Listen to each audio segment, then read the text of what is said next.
అన్నిటికన్నా కూడా చాలా సంతోషంతో మా పార్టీకి గర్వకారణంగా ఇవాళ మేము ఆవిష్కరించే పోస్టరు మాకు చాలా గర్వకారణంగా మేము భావించుకుంటూ ఉంటున్నాం. ఎందుకంటే తెలంగాణ రాష్ట్ర సాధన కోసమే ఏర్పాటు చేసినటువంటి ఒక పార్టీ. భారతదేశ స్వతంత్రం వచ్చిన తర్వాత కేవలం 2 జాతీయ పార్టీల మధ్యనే నిరంతరంగా ఒక 50 సంవత్సరాలు కొనసాగినటువంటి సందర్భంలో ఒక రాష్ట్రం కోసం ఏర్పాటు చేసినటువంటి పార్టీ అతి తక్కువ కాలంలోనే, అంటే ఒక 14 సంవత్సరాల కాలంలోనే తెలంగాణ రాష్ట్రాన్ని, అంటే భారతదేశంలో అంతర్భాగమైనటువంటి ఒక రాష్ట్రాన్ని 2గా మాకు కావాలని ప్రజల ఆకాంక్షల మేరకు 2 రాష్ట్రాలుగా ఏర్పాటు చేసినటువంటి ఘనత ఇలా ఆనాటి 2001లో ఏర్పాటు చేసినటువంటి టీఆర్ఎస్ పార్టీ.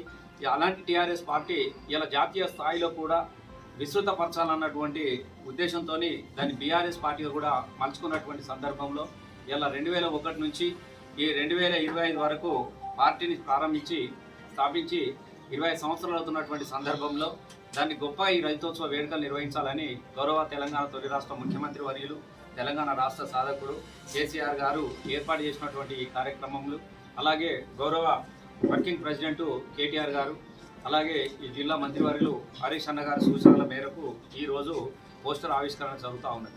పోస్టర్ ఆవిష్కరణ జరుగుతున్నది అంటే తెలంగాణ ప్రజల హృదయాలను ఆవిష్కరించుకున్నట్టుగానే మేము భావించుకుంటూ ఉంటున్నాము.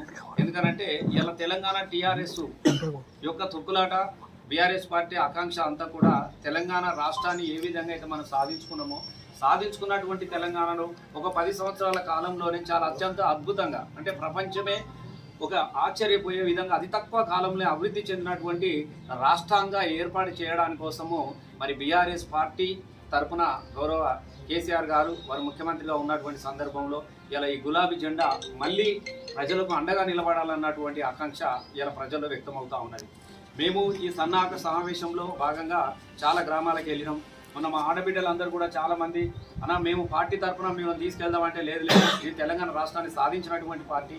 ఇలా తెలంగాణ రాష్ట్రంలో అనేక మంది మహిళలకు సంతోషం. ఎందుకంటే ఇలా కళ్యాణ లక్ష్మి లాంటి పథకం కావచ్చు, కేసీఆర్ లాంటి హిట్ పథకం కావచ్చు, అలాగే ముసలాలకు ఆసరా పథకం కావచ్చు, ఇలా ఆడబిడ్డలను కన్నీళ్లు తీర్చినటువంటి పార్టీ బీఆర్ఎస్ పార్టీ. కాబట్టి దాని రథోత్సవ సభకు మేమే స్వచ్ఛందంగా మా శ్రమ చుక్కలతో మేము కష్టం చేసుకొని మేము కూలి పైసలు తీసుకొని వస్తాము, అవసరం అంటే మీకు అందజేస్తాం తప్ప మీ డబ్బులు మాకు వద్దని చెప్పేసి మా ఆడబిడ్డలు కూలి పనికి పోయినందుకు నిజంగా ఇదే స్ఫూర్తి, వాళ్ళకి ధన్యవాదాలు తెలియజేస్తూ.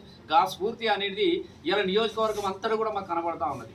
ఏడికి పోయినా కూడా మేము బస్సు పెడతామంటే ఈ బస్సుకు మీరెందుకు పెట్టాలన్నా, ఈ బస్సు మా బస్సు మేము తీసుకొచ్చుకుంటాం, మాకేమున్నాయి మేము తరాయి తీసుకొని మేము బస్సు తీసుకొచ్చుకుంటాం, మేము కార్లలో వస్తాము, కొంతమంది మేము 3 రోజులు నడుచుకుంటూ పోతాము, అవసరం అనుకుంటే మేము ట్రాక్టర్లు కట్టుకొని బిజెపి జాతర పోయినట్టుగా మేము కేసీఆర్ జరుపుతున్న బీఆర్ఎస్ పార్టీ రజతోత్సవ జాతర పోతామని చెప్పేసి ఇలా ప్రజలలో ఈ భావన వ్యక్తమవుతుందంటే ప్రజలకు ఈ పార్టీ మీద, ఈ గులాబీ జెండా మీద, మన నాయకుల మీద ఉన్నటువంటి నమ్మకానికి నేను ధన్యవాదాలు తెలియజేస్తా ఉన్నాను.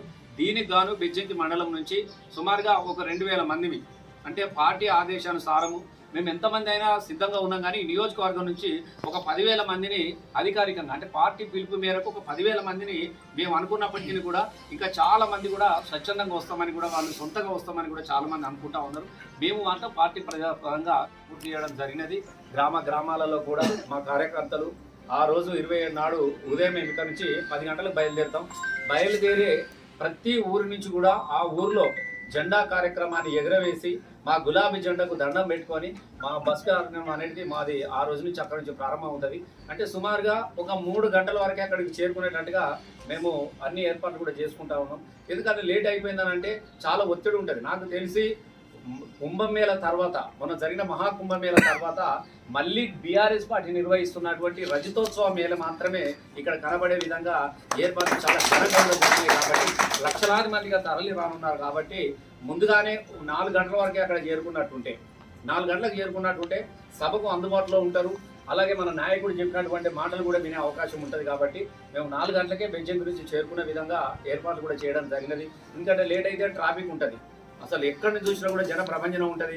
మనం అంత దూరం పోయి ఎక్కడో ఉన్నటువంటి ఇబ్బంది అవుతుందన్న ఉద్దేశంతో అందరం కూడా సుమారుగా ఒక 12 గంటల నుంచి ఆయా హుస్నాబాద్ నుంచి ఎల్కతుర్తి పోయే విధంగా మేము ఏర్పాట్లు కూడా చేసుకోవడం జరిగినది.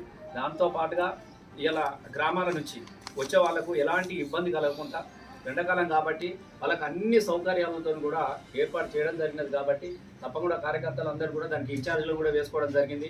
మరి ఎంపీటీసీ పరిధిలో ఒక ఇన్ఛార్జి ఉంటాడు, ఎందుకంటే ఆ ఎంబడి వచ్చే ఇన్ఛార్జ్ కూడా అదే బస్సులో ప్రయాణం చేసి వాళ్ళతోనే వచ్చే విధంగా మేము ఏర్పాట్లు అన్నీ కూడా చేసుకోవడం జరిగినది కాబట్టి దీన్ని చూడడం అనేది ఒక అదృష్టంగా భావించుకుంటూ ఉంటున్నాం. వాస్తవంగా చాలా సభలు చూస్తూ ఉంటాము, కానీ ఇది ఒక ప్రత్యేకమైనటువంటి సభ.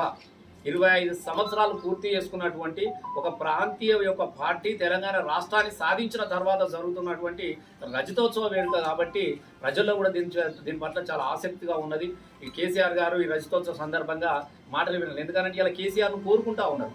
నాకు తెలిసి ఒక పార్టీ 10 సంవత్సరాల అనంతరము ఒక 15 నెలల ఆసక్తిగా ఉన్నారు కాబట్టి సారి చెప్పే మాటల కోసం ఎదురు చూస్తూ ఉన్నారు కాబట్టి అందరూ కూడా సకాలంలో రావాల్సిందిగా నేను కోరుకుంటా ఉంటాను. ఇక్కడ ఉన్నటువంటి మా ప్రజాప్రతినిధులు అందరూ కూడా ఆ బాధ్యతలు తీసుకొని అన్ని కూడా ఏర్పాటు చేయనున్నారు.